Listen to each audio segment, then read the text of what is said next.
Glad to have you with us. The headlines. Tonight on NTV. By 2022, what do you think is going to be something that you're going to say, this is what Uhuru did and we'll never forget? Is the president adjusting or improving his Big Four agenda? Two things in particular.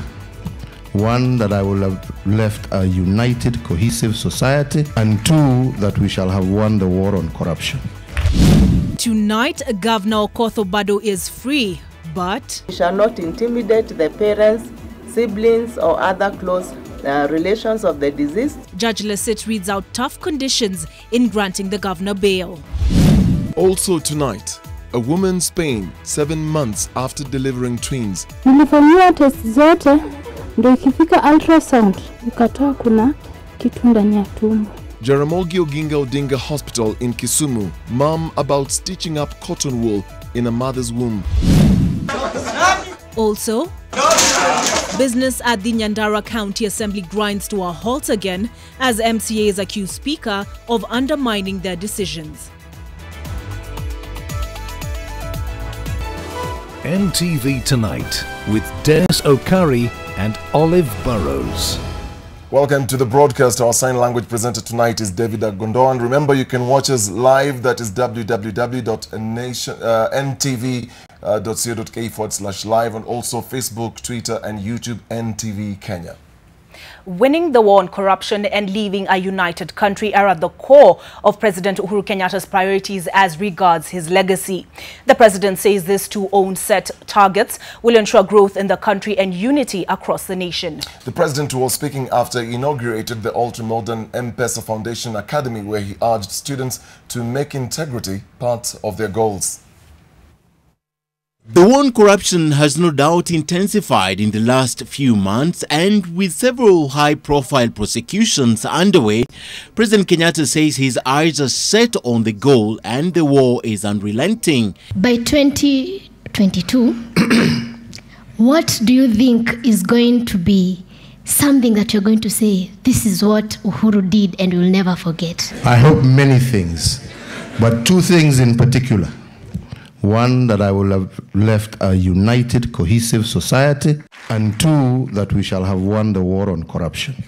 He has made fighting corruption part of his achievables before he leaves office in 4 years. Uniting Kenyans is also part of what he wants to see happen before he retires. With a handshake, the president says he is confident the country is on the right path. But the president says he is still focused on the Big Four agenda. He also spoke to the additional funding for the education sector, urging the students to embrace the opportunities they come across in the course of their learning, and that innovation is key in achieving the Big Four agenda. I believe in your potential. Whatever your abilities and talents are, look beyond and aspire to achieve that which you are yearning for. Do not let anything stand in the way of your success. He was speaking after launching the 3 billion shilling M-Pesa Foundation, where he hailed the public-private partnerships, which he says plays a vital role in creating opportunities and accelerating development. The curriculum and pedagogy offered by the Academy is aligned with the country's education policy and provides an avenue for innovative and lifelong learning. Let's start with the youth. Let's prepare them for the future. Let's prepare them to be the future leaders of this great country. The president also inspected the project and said the government will invest more in facilities that encourage innovation, and urged parents not to push their children towards formal education if their interest is somewhere else. He encouraged the students to pursue their dreams. Jaramogi Oginga Odinga Teaching and Referral Hospital in Kisumu is once again on the spotlight after a patient who gave birth at the facility accused medics of stitching up cotton wool in her womb. Irene Olwoch, who delivered twins through a cesarean section, told NTV's Oko Kusa that an ultrasound test conducted on her a month after she was discharged from the hospital revealed the presence of a foreign object in her body. Here is Irene's story. Breathing difficulties, swollen body, and excruciating stomach pains are some of the complications the 25-year-old woman says she developed following the operation. Nilifanyiwa test zote, ndio ikifika ultrasound ikatoa kuna kitu ndani ya tumbo. It is now 7 months since the incident occurred, and Joyce is yet to get help from the hospital, even as her health continue to deteriorate. Hiyo venye mwili ilikuwa ikifura, sikukuwa naweza kojoa.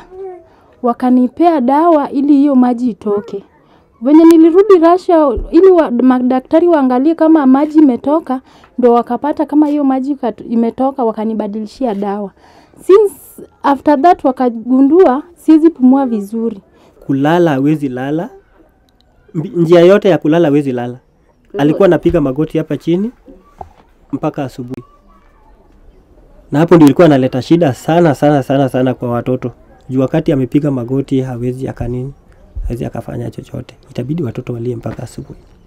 Joyce says that medics at the hospital have remained evasive over her case, and instead of removing the foreign body from her womb, which she strongly believes is behind her frail health, they have continued to bombard her with medicine after medicine.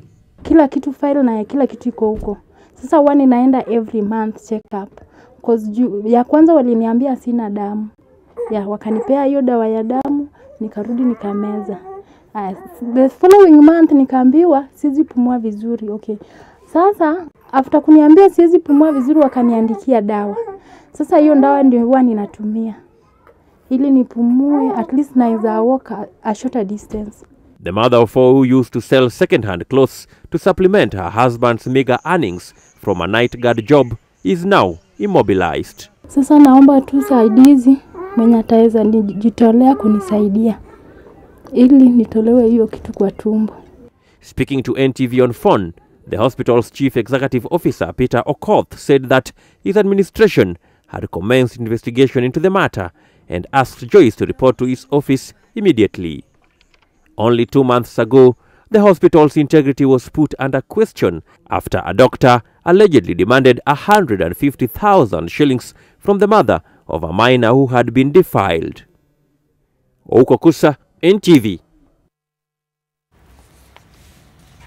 One person died while another one is admitted at Chuka County Referral Hospital in Tharaka Nithi County after eating the carcass of a cow that died of anthrax. The victims from Mubukuro village in Chuka sub-county are said to have come into contact with meat from a sick cow about 2 weeks ago.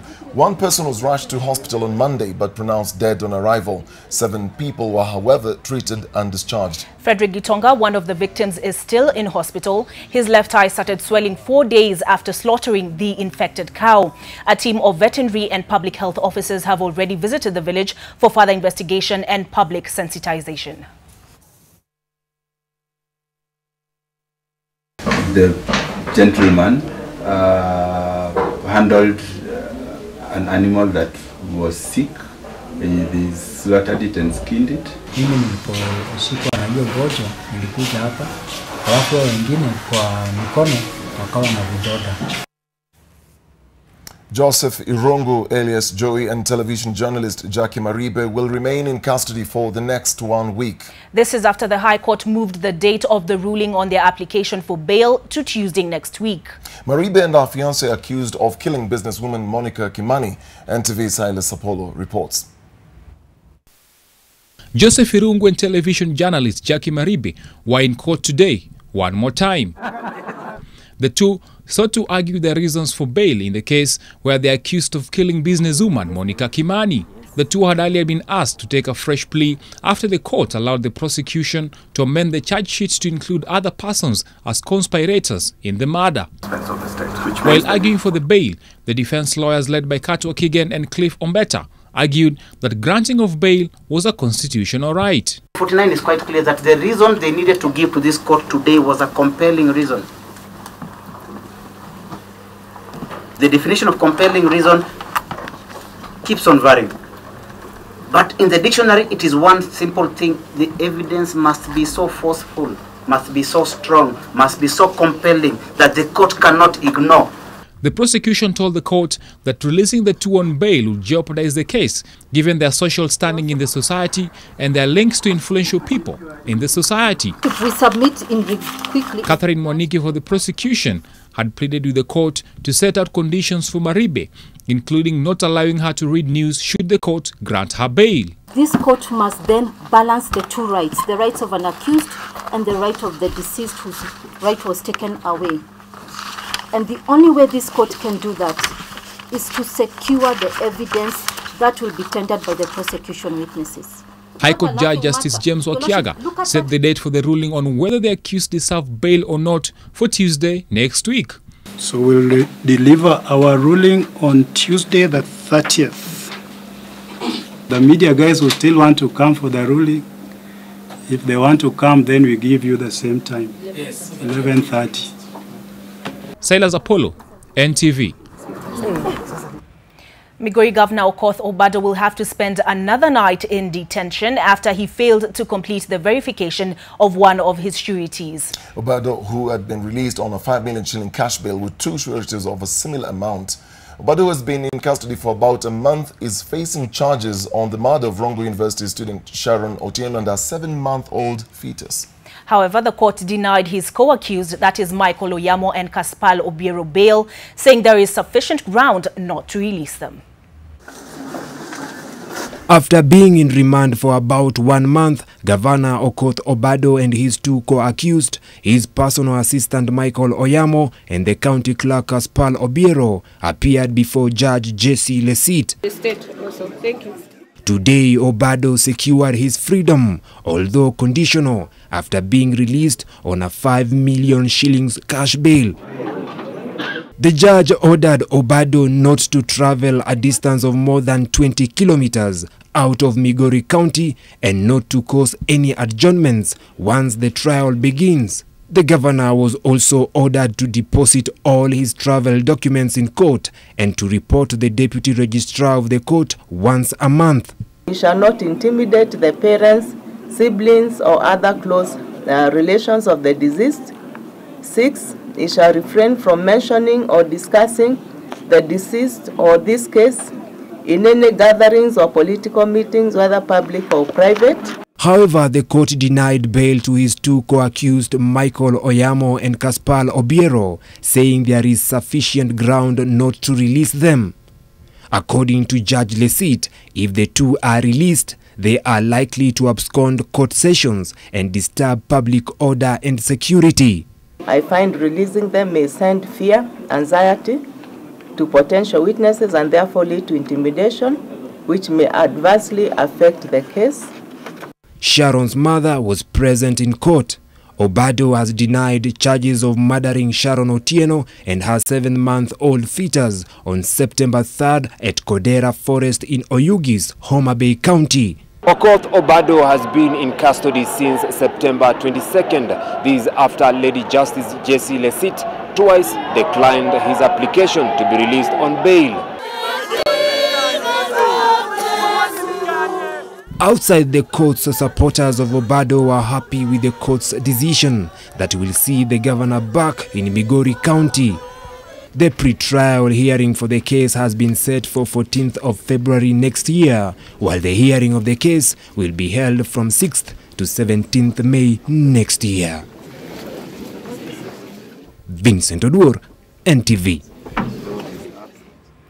The National Assembly Public Accounts Committee will from next week start investigations into the alleged loss of funds totaling 9 billion shillings from the Independent Electoral and Boundaries Commission during the 2016-17 financial year, as captured in the Auditor General's report. Chairperson of the committee, that is Opio Wandai, says the loss is mind-boggling and the committee will vacate its programmed work the whole of next week and just focus on the report. Kennedy Mureithi reports. Yeah, so our directors. The loss of funds at the Independent Electoral and Boundaries Commission during last year's elections has caused a rift that has so far seen some commissioners exit and the CEO Ezra Chiloba fired. The remaining commissioners have placed the burden of loss of about 9 billion shillings on those that left. But courtesy of the Auditor General's report now before Parliament, The relevant committee dealing with usage of public funds wants to get to the bottom of the issue. The current IBC leadership, or what has remained of the IBC leadership, to appear before us next week on Tuesday, the 30th of October 2018, and again on the following day, Wednesday, 31st October 2018. Wandai says the public pronouncements and declarations of innocence made by some of the IEBC officials will be scrutinized by the committee, insisting the loss of funds was mind-boggling. Going through that report, what you see is theft, plain theft of public funds running into billions of shillings. The chairperson of the committee insists that the matter is so weighty that they will have to call the IEBC commissioners as of now and discuss it expeditiously and conclusively within the shortest time possible. Monday last week, Chairman Wafula Chebukati fingered the now fired CEO Ezra Chiloba and the commissioners who left for the loss of the money at the commission, suggesting they should be locked up. Na wale ambao walihusika na kufanya gharama ya uchaguzi ende juu, hata kama ni nani, hata kama ni staff, hata kama ni commissioner, hata kama ni mimi, nasema hatufai kuwa wa Kenya. Kama ulihusika, unataka uwe ndani, ukae ndani. The committee will also call Chiloba and the other commissioners who left to shed light on the loss of funds and also give their side of the story. Kennedy Mureithi, NTV at Parliament Buildings. Business at the Nyandarua County Assembly has been paralyzed and suspended once again after the Speaker of the Assembly failed to effect changes in the House leadership. The Speaker has been instructed by both the courts and the Jubilee Party Secretariat to acknowledge the new Majority Leader, Chief Whip and the deputies, but has consistently failed to heed to the orders. Outside the Nyandarua County Assembly, a heavy presence of security personnel, and with good reason. For weeks now, the Assembly sessions have witnessed disruptions as a feud between the Speaker and the MCAs escalate. Today, MCAs threatening to attack the Speaker after he refused yet again to recognize Edinald Kingori as the Majority Leader, Wangari Methu as the Majority Chief Whip, Justus Gaita as the Deputy Majority Leader, and Geoffrey Ngaruya as the Deputy Chief Whip. It took the intervention of the sergeants at arms to whisk him to safety, away from the wrath of the MCAs. The Speaker has been locking heads with the members of the Assembly over the fate of the newly elected Majority Leader, Chief Whip and their deputies. Second, yourself. Not just rely yourself, not just rely on the procedures, but confine yourself to the content of the communication. And what is the content? The content of the communication is the wish and the will of these members and the readers that they have chose to read them. The MCAs picked the 4 leaders at a Nakuru hotel early September. I have not seen any other business. But the Speaker has held his ground, refusing to acknowledge and install the new leaders on grounds that the election was done illegally and without regard to due process. But the MCAs accuse him of simply frustrating their efforts at getting leaders of their choice. Kumaanisha ya kwamba wale watu wako hapa wote hawajui sheria. Speaker ndiye anajua sheria peke yake. Kwa hivyo hatupeleka wenye anataka. Disagreement between the Speaker and the MCAs drew the attention of the Jubilee Party Secretariat that stepped in to attempt to calm the troubled waters, endorsing the MCAs' choices. The MCAs also moved to court to get the Speaker to enforce the changes. Both the courts and the party's decision have been rejected by the Speaker. Today's fracas has left the Assembly's session suspended until the 6th of next month. Brenda Wanga, NTV. Nairobi County collected the highest revenue for the 2017-18 financial year, and that is a total of 10.1 billion shillings, which was realized, while Lamu County realized the lowest revenue collection, closing the year at 55.29 million shillings. Nairobi County also received the highest allocation from the Exchequer, standing at a total of 21.13 billion shillings. Mombasa County was the second highest revenue collector at 3.16 billion shillings, followed by Nakuru County at 2.2 billion shillings. The lowest revenue collectors are, of course, as mentioned earlier, Lamu County at 55.29 million shillings, Tana River County at 56.63 million shillings, and Mandera at 61.82 million shillings. In the period under review, Tana River, Migori and Kwale counties exceeded their revenue collection targets, while Garissa, Kisii and Mandera counties fell short of their own collection targets. A total of 306.2 billion shillings was released from the consolidated fund, with Nairobi getting the highest at 21.13 billion, double its collection. Kiambu County got 11.92 billion shillings, while Kakamega got 10.92 billion shillings on development. Mandera spent the highest at 3.89 billion shillings, followed by Kakamega at 3.88 billion and Kitui County at 3.28 billion shillings. The Controller of Budget report also shows that Lamu, Vihiga and Taita Taveta spent the least on development.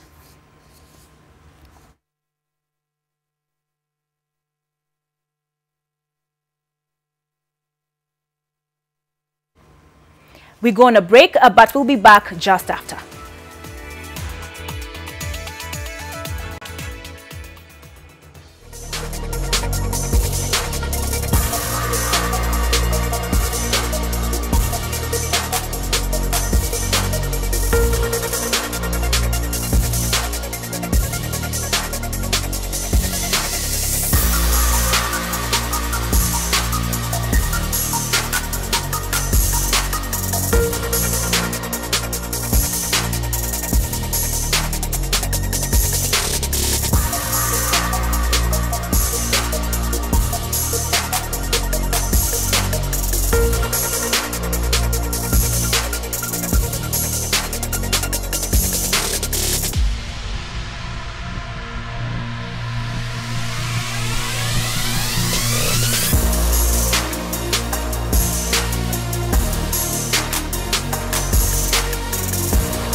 Welcome back. The number of students opting to join the Technical Vocational Education and Training (TVET) is on the increase compared to the previous years, where a majority will choose to enroll with universities. This was revealed during the launch of the competence-based education and training policy framework that is inclusive of occupational standards and curriculum. The curriculum will be fully implemented from January next year. It is expected that the curriculum will improve the quality of training and produce an internationally competitive workforce. The curriculum will phase out the current one from the Kenya National Examination Council.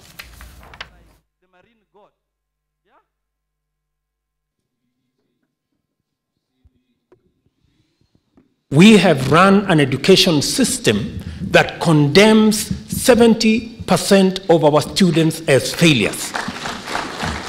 And that is not right.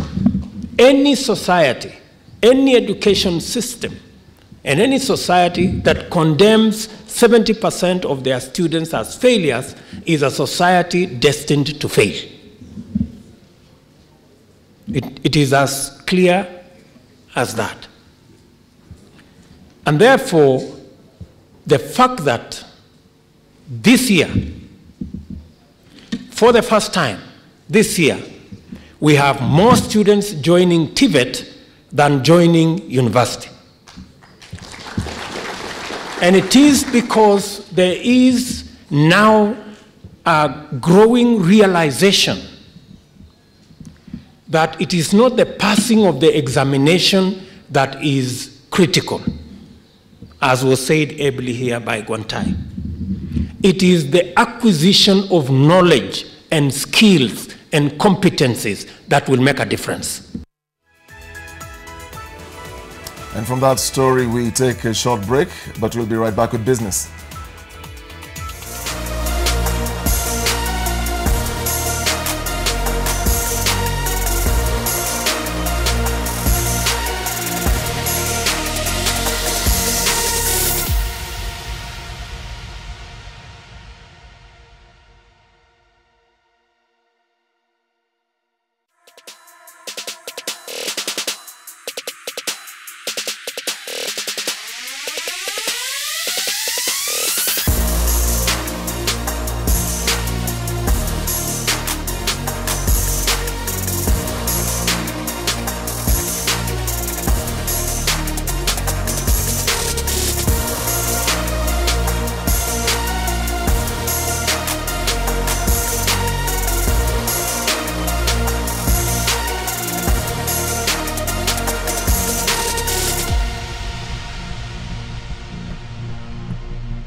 The Capital Markets Authority has launched investigations into what it terms as suspicious trading around Kenol Kobil's share, effectively putting on hold a takeover plan of the oil marketer by a French firm.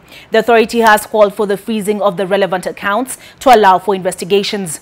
Julian Zamboko delves into the details of the proposed transaction that has run into trouble.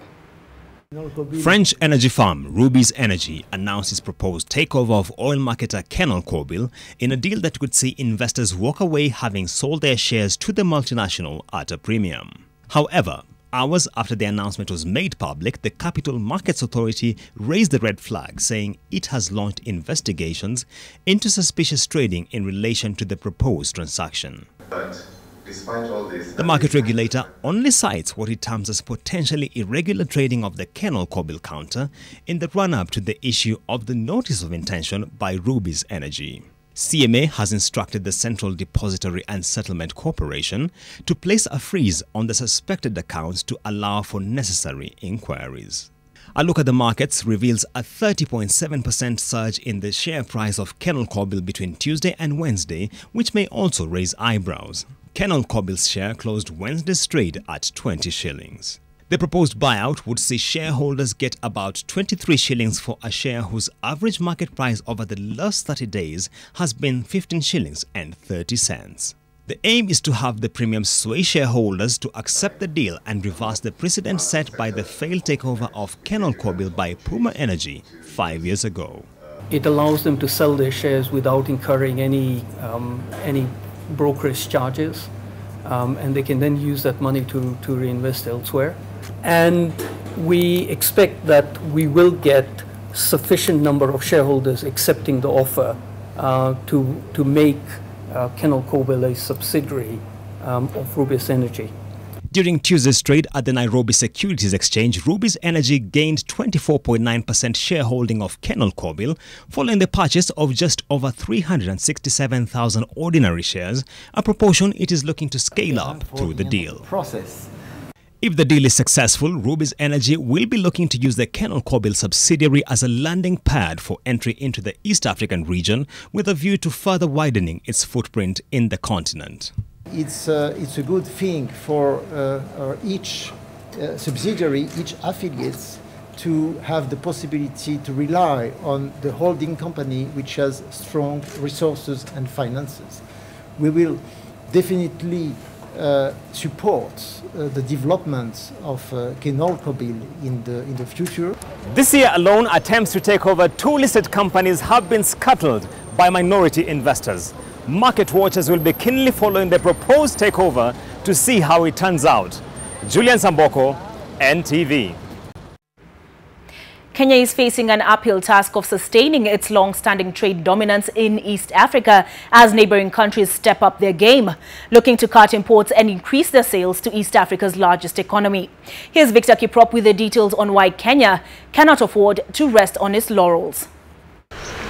For a long time, Kenya has kept its lead in matters to do with trade in East Africa, consistently maintaining a trade surplus against its neighbors. But in recent years, the country appears to be losing this grip.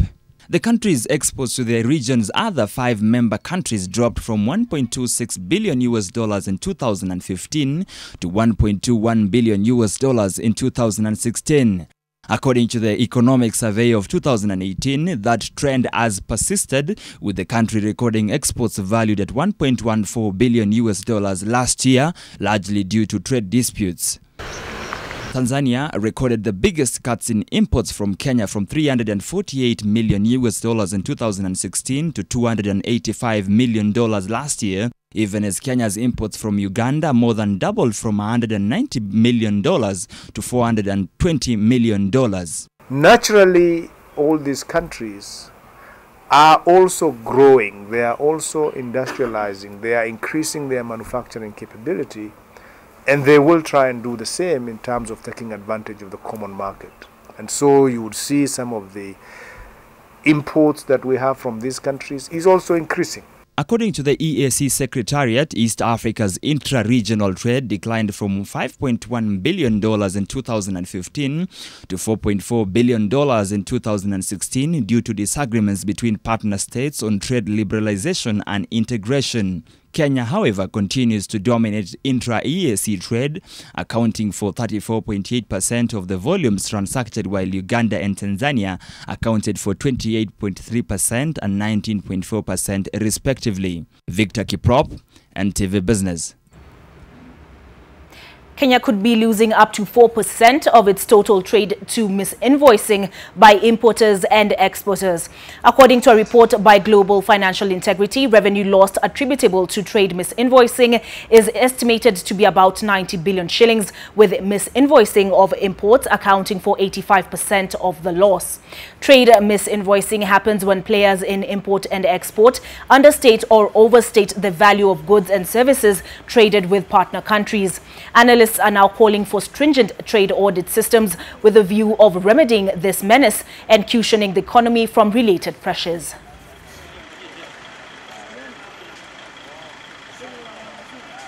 The biggest thing there on a macro perspective is that when you look at the current account, you try to balance your trade deficit of imports and exports.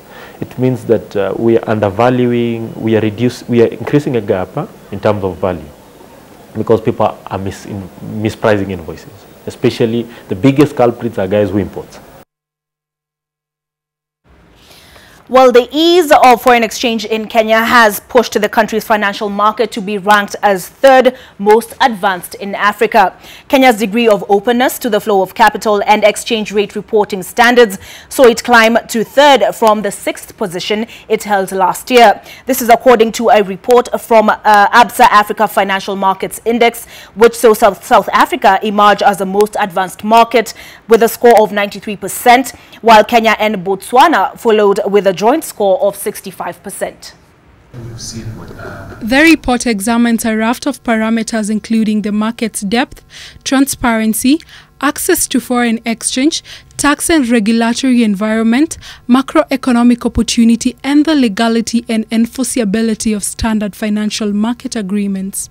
Notably, we have emerged at the top position in access to the foreign exchange pillar, up from 6th place last year, outpacing continental giants such as South Africa, and we're very proud of this. This was attributed to the relaxation of capital controls as well as improvement of the country's net portfolio flows to reserves ratio. This year, Kenya's ranking was boosted by its ability to enforce financial agreements, compatibility with international standards, and its clarity on property rights. The broadness of the market coupled with its versatility were issues that bubbled to the surface. We need to improve the capacity of our local investors by not only diversifying the product offering, but perhaps more importantly, creating product awareness. Low pension assets per capita and a declining export market share were identified as some of the factors that the Kenyan financial system ought to address if it is to improve its performance.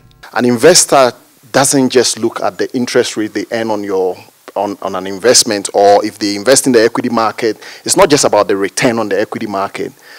For a foreign investor, they are looking at the ability to repatriate that. And the repatriation is not just executing a transaction on a spot date. That is very important, but the ability to forecast. 20 countries extending coverage to Angola, Cameroon, and Senegal. Ethiopia's lack of a security exchange and corporate bond market saw it ranked as the most underdeveloped financial system. Despite the shocks the country experienced last year due to drought and an extended electioneering period, this report might evoke investor confidence as it demonstrates the maturity of Kenya's financial market. Lillian Kerry, NTV. County governments have been challenged to recruit more Juakali exhibitors and engage with them as a bridge to enable them scale up their businesses. That challenge comes ahead of the 19th edition of the East African Juakali Nguvukazi exhibition, which is scheduled to take place from the 2nd to the 10th of December in Uasin Gishu County.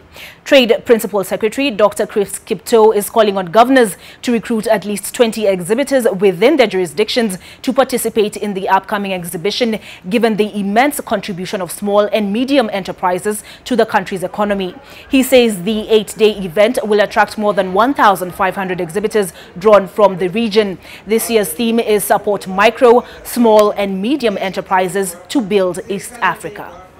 For us in Uasin-Gishu, we are extremely happy and very excited that we are going to host the 5 states of the East African community. We want to welcome them and to welcome all. We are expecting 1,500 exhibitors. Na Kenya itakuwa na 920 exhibitors. We don't want to hear that there is a shortage. We want to hear it is more than that. Mnaweza kupata networks hapa, watu ambao watakuja hapa kutoka zile nchi zingine zote wataweza kukuja hapa na wataweza kuangalia vitu ambazo mmeweza kutengeneza na wataweza kuzinunua. That's it for the business news.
Welcome back. Teachers in Litein Buti constituency took to the streets demanding for justice over their murdered colleagues. The teachers accused the police of complacency in the murder investigation of Willie Sang, who was a teacher at Borgei High School, who was killed together with his wife in July. The demonstration turned violent as police dispersed the teachers from the streets.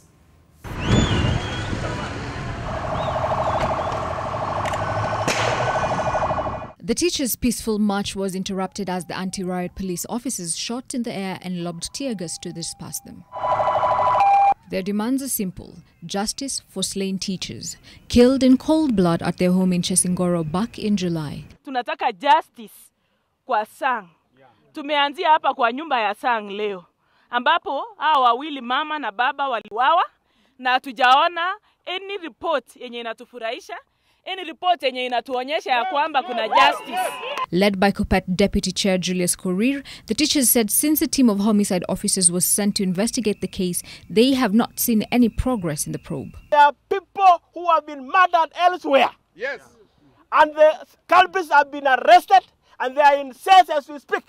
But for the case of Sang and his wife, nobody is in jail, nobody is in cell, no investigation going on. The teachers also claimed that a gang recently attacked a primary school teacher at Changana School. Helen Aura, NTV. Further afield, Britain will revoke the visas of Saudi Arabian suspects involved in the murder of journalist Jamal Khashoggi, Prime Minister Theresa May said today. Meanwhile, the world's longest sea bridge connecting Hong Kong, Macau and mainland China opened to traffic, with excited travelers making their first journeys along what has been described as a politically driven and costly white elephant. Britain says it will...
mix up there with that very long bridge that has been very, very costly.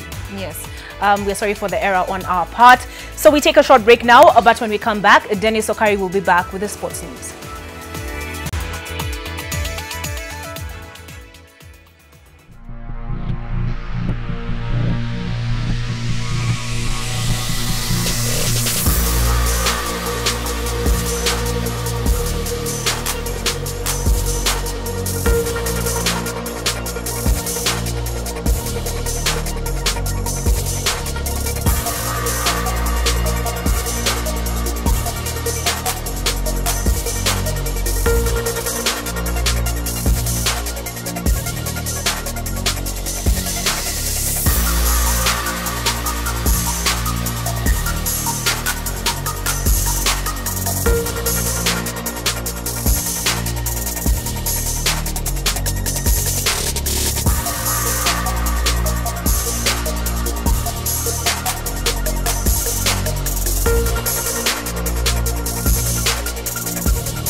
World Marathon record holder Eliud Kipchoge has been named the United Nations Personality of the Year.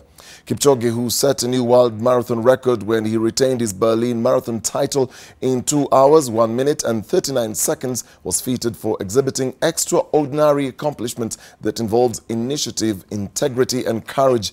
Not only did Kipchoge exhibit these qualities when breaking the world record, but also for his work on fighting HIV/AIDS. Kipchoge, who is the 2016 Rio Olympics marathon champion, was featured during the United Nations 73rd anniversary celebrations at UN's offices in Gigiri, Nairobi. Glad to be honored and awarded on this crucial day. I will continue to work hard, being productive, responsible in the society, and inspire billions of youth in the whole world. Your transformative ability to galvanize the youth to believe that regardless of where we come from, regardless of our socio-economic circumstances, regardless of where we have started in our life's journey, we can still be champions. I have no doubt you will take advantage of this opportunity, as you have indicated to us, to showcase these values that are inherently Kenyan but shared by the world as indispensable to the kind of success that you now enjoy. Congratulations to the champion. After years on the sidelines, the Kenya Academy of Sports is finally seeking to flex its muscles with formulation of laws governing sports academies in the country. Despite Kenya being a global sporting powerhouse, laws to ensure sporting talent is tapped at the lowest possible level and nurtured are missing. The laws will regulate the persons offering coaching, fitness instructions, training for managers and also the persons eligible to offer certificates. The laws will also regulate the type of academies in which junior players are to join and get trained. Under these new guidelines, it will be an offense to set up a training academy or fitness center without accreditation from the Kenya Academy of Sports. We acknowledge that the proper, well-structured coaching and training will foster the nurturing of Kenya's youth sports talent. You are laying standards and regulations for the sport management in this country. It is the history we are making. Athletics Kenya will deploy more than 130 technical officials to oversee this year's Standard Chartered Nairobi Marathon that will be held on Sunday. According to Barnabas Korir, the chairman of AK Nairobi branch, the event organizers are paying extra attention to the technical aspects of the city road race as they bid to have it promoted to the League of the World's Elite Marathons. Registration is still open at www.nairobimarathon.com, and all proceeds from registration will be channeled to the Seeing is Believing initiative, the bank's flagship CSR program that focuses on addressing avoidable blindness among children below 15 years. Sections of roads in the city will be closed between 4 a.m. and 2 p.m. Registrations, we are now at about 18,000. Our registration is still open, and we expect in this last few days to get a few more participants. The kit collection is ongoing at the KICC, and that is going very smoothly. Back to football. The national women football team head coach David Ouma has named 32 players in Harambee Starlets provisional squad for the upcoming Africa Women's Cup of Nations. The Harambee Starlets squad is largely made up of players who took part in the women's qualifiers as well as the 2018 CECAFA Women Championships. Still on women football, and Eldoret Falcons thrashed Makolandas 7-1 in a FKF Women Premier League match played at Camp Toyoyo. Thika Queens also bounced back from a 2-match losing run to Wallops Spedag 5-0 at the Thika Stadium. Meanwhile, league leaders Vihiga Queens continued their fine form with a 2-1 win over Kisumu All Starlets. The SportPesa Premier League 2018 awards will be held tomorrow at the Kenya School of Government in Kabete, Nairobi County. Reigning Most Valuable Player Mike Madoy is among 5 nominees for the award, which is a cash prize of 1 million shillings. The Zoo Kericho midfielder is in the shortlist together with Kariobangi Sharks, Golden Boot winner Eric Kapaito, Bandari defender Feli Mulumba, and Bandari goalkeeper Farouk Shikalo, alongside Mathare United's Cliff Nyakea.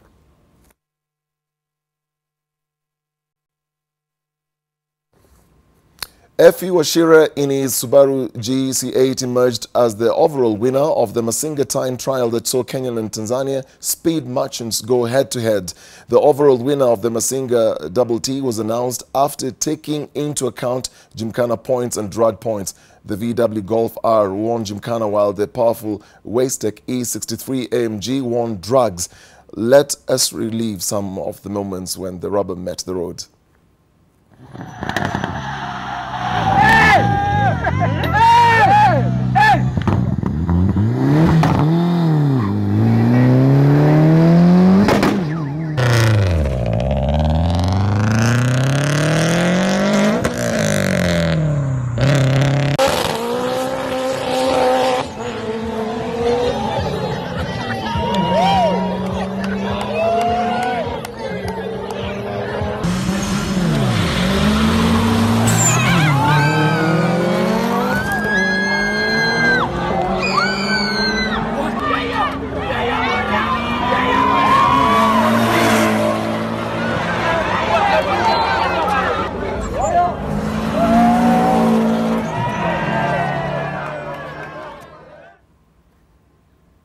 Getting back to football, in the peak of Wednesday's UEFA Champions League games that kick off at 10 p.m. That's in a few minutes' time. Barcelona play Inter Milan, Liverpool host Red Star Belgrade, Napoli are away to PSG, and Thierry Henry's Monaco tackle Club Bruges. 20 goals were scored on a Tuesday night that saw returning Cristiano Ronaldo deliver an assist in Juventus' 1-0 win against Manchester United. Giant Stadium. Juventus beat Manchester United 1-0 at Old Trafford to take command of group.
Olive. Oh, no. At least 3 stories there. Women's football, around the starlets, we had the drag race. Are you into speeds? Are you into football? Sports? No, not really. Nothing. Yeah, maybe I'll watch football on occasion. So which team do you support? When I watch? Yeah. You only watch? When I watch. Yes. I don't even know, does Tottenham fall under UEFA? Oh my goodness. Okay, Tottenham plays in the English Premier League, okay, but in the UEFA, which team are you supporting? I don't know. I'm not sure. I don't even know who's playing. I was supporting Manchester United last night. Unfortunately, we lost. We shouldn't have lost, but we did lose. But let's hope for the best. Okay. Well, that's it for NTV Tonight. My name is Olive Burrows. My name is Dennis Okari. And our sign language interpreter has been David Agondoa. Enjoy the rest of your viewing.